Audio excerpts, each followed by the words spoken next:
Common man voice నినందం. ఈరోజు మనం అంబేద్కర్ జయంతి సందర్భంగా మొత్తం అన్ని ప్రాంతాల్లో అంబేద్కర్ జయంతిని ఉత్సవంలాగా జరుపుతున్నారు. అదేవిధంగా గ్రామాల్లో గ్రామ సభలు ప్రతి పంచాయతీలో జరుగుతూ వస్తుంది. ఆ గ్రామ సభల్లో వాళ్ళ ఆదాయము, అదేవిధంగా అభివృద్ధి, ఈ విషయాలంతా కూడా వివరంగా చెప్తూ వస్తున్నారు. అయితే ఈ తూకివాకం పంచాయతీలో గ్రామ సభ నిర్వహించడం జరిగింది. నేను ప్రత్యక్షంగా నేరుగా చూశాను. వాళ్ళు మొత్తం వాళ్ళ ఆదాయము, వాళ్ళ లెక్కలు, విషయాలంతా కూడా వివరంగా చెప్పారు. అదే సందర్భంగా మొత్తం అభివృద్ధికి సంబంధించి ఏ ప్రాంతాల్లో ఎట్లాంటి అభివృద్ధి జరిగింది, ఏమి, ఆ విషయాలంతా కూడా మాట్లాడదామని చెప్పి అనుకొని ఇక్కడ చాలా చిన్న వయసులో సర్పంచ్ అయిన మునిశేఖర్ రెడ్డి గారు మనతో ఉన్నారు. ఆయన్ని అడిగి కనుక్కుందాం ఈ పంచాయతీలో ఎట్లాంటి అభివృద్ధి జరిగింది, అదేవిధంగా అసలు ఈ జిల్లాలో ఒక ఆదర్శ పంచాయతీగా తీర్చిదిద్దాలని మొత్తం పంచాయతీలో ఉన్న సర్పంచ్తో సహా మిగతా వార్డు మెంబర్లు, ఎంపీటీసీ అందరూ కలిసి ఉమ్మడిగా దీన్ని గట్టిగా ప్రయత్నం చేసి ఉత్తమ పంచాయతీగా తీర్చిదిద్దాలని ప్రయత్నం చేస్తున్నట్టు చెప్పుకొచ్చారు. కాబట్టి నేరుగా ఆయన ఉత్తమ పంచాయతీగా తీర్చిదిద్దడానికి ఎటువంటి చర్యలు తీసుకున్నారు ఏమని మునిశేఖర్ రెడ్డి గారితో నేరుగా అడిగి తెలుసుకుందాం. ఇప్పుడు మనతో సర్పంచ్గా ఉన్న మునిశేఖర్ రెడ్డి గారు మనతో ఉన్నారు. నమస్తే సార్. సర్పంచ్గా అయిన తర్వాత ఈ ఎన్ని కిలోమీటర్లు రోడ్లు, సిమెంట్ రోడ్లు వేశారు?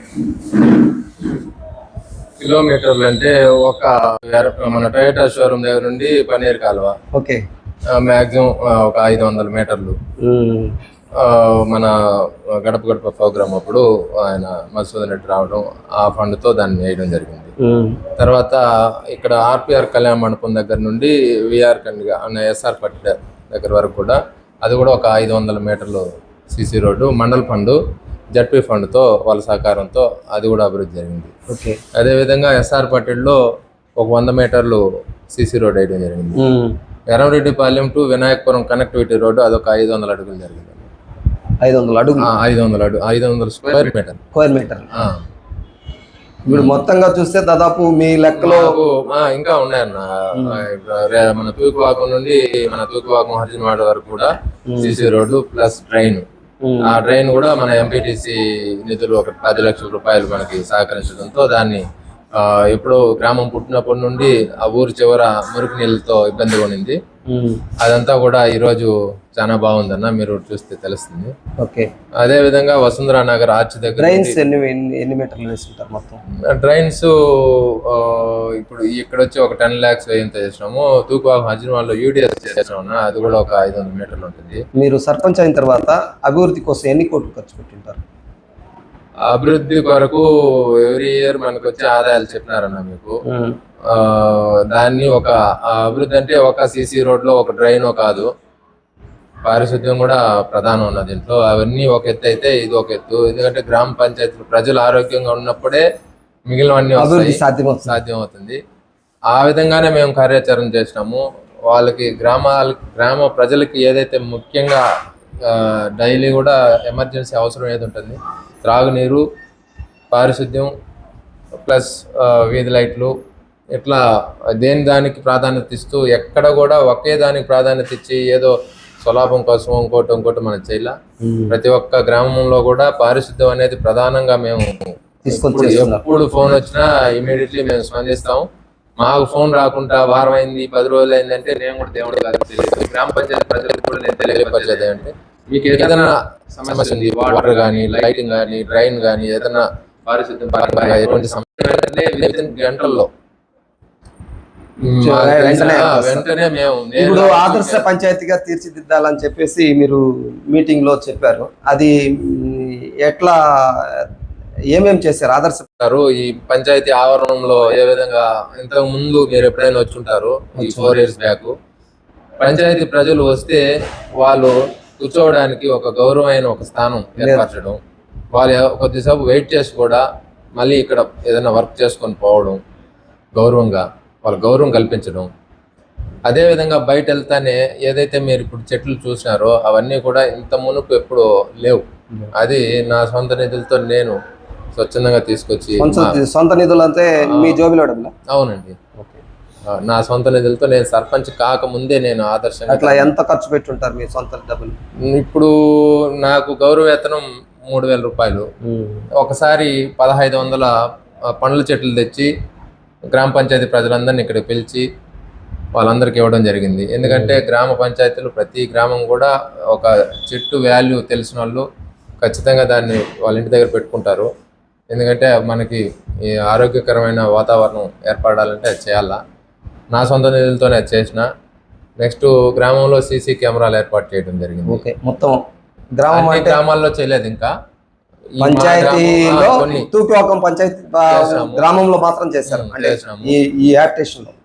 మొత్తం దేశవ్యాప్తంగా జల్ జీవన్ పథకం దుర్వినియోగమైంది, నిధులు ఖర్చు పెట్టలేదని చెప్పి పెద్ద ఎత్తున ప్రచారం జరుగుతున్న వేళ ఈరోజు తూకివాకం పంచాయతీలో మాత్రం జల్ జీవన్ పథకాన్ని అసలు విజయవంతంగా నిర్వహించారని చెప్పి జనం మాట్లాడుకుంటున్నారు. నేరుగా మాట్లాడదాం. ఏం సార్, ఏం జల్ జీవన్ ఇక్కడ బాగా ప్రజల ఎస్సీ ఎస్టీలకు అందరికి కూడా ఉచితంగా నీటి సౌకర్యం కల్పించారని చెప్పి ప్రచారం జరుగుతోంది, నిజమేనా?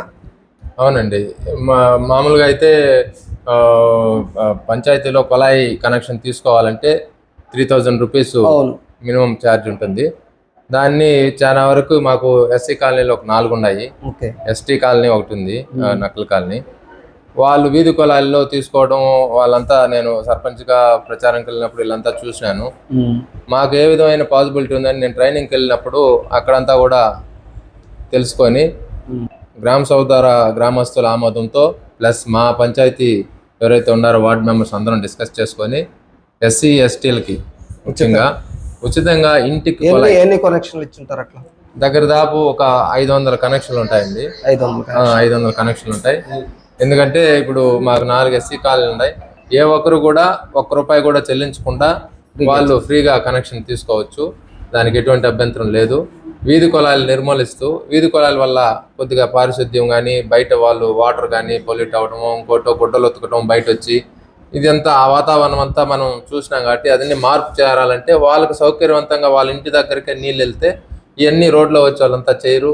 ఇవన్నీ కొద్దిగా పారిశుద్ధ్య పరంగా కూడా బాగుంటుందనే ఉద్దేశంతో మేము బాగా ఆలోచించి ఈ నిర్ణయం అందరం పంచాయతీ వార్డు మెంబర్స్, మేము ఎంపీటీసీలు అందరం కూర్చొని డిస్కస్ చేసుకొని ఇది చేస్తే బాగుంటుంది, మన ఆదాయం తగ్గినా అది పేదవారికి కొద్దిగా ఒక ఆసరాగా ఉంటుందనే ఉద్దేశంతో మేము ఈ ప్రోగ్రామ్ని చేయడం. సక్సెస్ఫుల్గా అందరు ఇళ్ళకు కూడా కనెక్షన్ తీసుకున్నారు, చాలా ఆనందంగా ఉన్నారు. ఓకే, ఇది మనం చూసాం కదా, జల్ జీవన్ విషయంలో నిధులంతా కూడా దుర్వినియోగం అయిందని చెప్పేసి అసెంబ్లీలో కూడా చర్చ జరిగింది. ఈ పరిస్థితుల్లో ఈ తూకివాకం పంచాయతీల్లో జల్ జీవన్ని ప్రజల్లోకి తీసుకెళ్ళి అందరికీ ఉచితంగా నీళ్లు ఇచ్చే కార్యక్రమాన్ని మునిశేఖర్ రెడ్డి గారు తీసుకున్నట్టు మనకు కనపడుతుంది. మళ్ళీ తర్వాత పారిశుద్ధ కార్మికులు ఎవరైతే ఉన్నారో వాళ్ళు ఇప్పుడు ఉదాహరణకి రోడ్డు మీద సీఎం ప్రోగ్రామ్స్ అని వచ్చినప్పుడు విపరీతమైన హార్డ్ వర్క్, రోడ్డు మీద వాళ్ళకి కనీస ఏదన్నా జరిగితే వాళ్ళకి భరోసా అనేది లేదు. కార్మికులందరూ కూడా ఒక విషయం తెలియపరుస్తున్నాను. ఎందుకంటే అన్ని దగ్గరలా ధర్నాలు చేసి బలవంతంగా మాకు శాలరీ సరిపోవడం లేదు, మాకు ఇబ్బందిగా ఉంది అని బలవంతంగా తీసుకోవడం తప్పితే స్వచ్ఛందంగా ఎవరు వాళ్ళ పరిస్థితులు ఆలోచించి ఇవ్వటం లేదు. ఈరోజు మేము వాళ్ళందరూ కూడా మా పంచాయతీ ఆదాయం పరిధిలోనే మేము దాన్ని మించిపోయి ఓవర్ ట్యాక్ చేసి మేమేదో వాళ్ళకి మెప్పించుకోవాలని కాదు, మేము మాకు పాసిబిలిటీ ఉంది, మేము వాళ్ళకి ఇవ్వగలం. కాబట్టి వాళ్ళకి మేము 18,000 రూపాయలు శాలరీని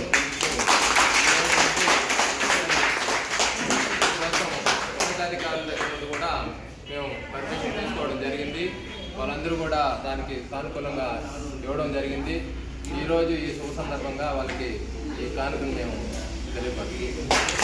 ఇప్పటి వరకు మామూలుగా ఏ పంచాయతీలో జిల్లాలో ఎక్కడ కూడా 18,000 ఇస్తున్నట్టు తెలియడం ఇప్పుడు ప్రకటించారు. మీరు చాలా సంతోషంగా ఉంది. మీరు ఎట్లా సాధ్యమవుతుంది మీకు 18,000 ఇవ్వడానికి సంబంధించి? దీనికంటే పెద్ద పంచాయతీలు ఇవ్వలేము అని చెప్పి ఈ పెద్ద పంచాయతీ చిన్న పంచాయతీ అని కాదండి, మాకున్న కెపాసిటీ అంటే గ్రామ పంచాయతీకి ఆ వెసులుబాటు ఉంది కాబట్టి మేము కలెక్టర్ గారికి లెటర్ పెట్టుకోవడం, వాళ్ళు కూడా స్పందించి ఒక 6 నెలలకు ముందే మాకు అనుమతి ఇచ్చినారు కాబట్టి మేము దాన్ని వీళ్ళకి పెట్టుకోగలుగుతున్నాం. అంతేగాని మేము నిధులు దుర్వినియోగం చేసో ఇటో అటో ఖర్చు పెట్టడం, క్రమశిక్షణ లేకుండా ఖర్చు పెట్టడం చేయటం లేదు. ఓకే. అదేవిధంగా ఇంతకుముందు చెప్తా ఉన్నా మీకు, ఏదైనా ప్రోగ్రామ్ జరిగినప్పుడు ఈ రోడ్డు మీద వాళ్ళకి కనీస భద్రత లేదు. వాళ్ళని క్లీనింగ్ పేరుతో హైవే మీద, NH హైవే మీద క్లీనింగ్ చేయిస్తూ ఉంటారు. చాలాసార్లు నేను సర్పంచ్ కాకముందు కూడా అడిగినాను ఇక్కడ మీటింగ్ జరిగేటప్పుడు. పారిశుద్ధ కార్మికులు ఈ విధంగా మీటింగ్, ఏదైనా ఫంక్షన్ జరిగినప్పుడు, ఏదైనా ప్రోగ్రామ్, సీఎం ప్రోగ్రామ్ వచ్చినప్పుడు ఇట్లా జరుగుతూ ఉంది అంటే, నేను ఇప్పుడు గురించి చెప్పలేదు, గత 10 సంవత్సరాలు కూడా నేను ఇక్కడికి వస్తూ మీటింగ్లు జరిగినప్పుడల్లా వచ్చి ఆడదరిగినప్పుడు అడగంటే ఎవరు పట్టించుకోవాలా.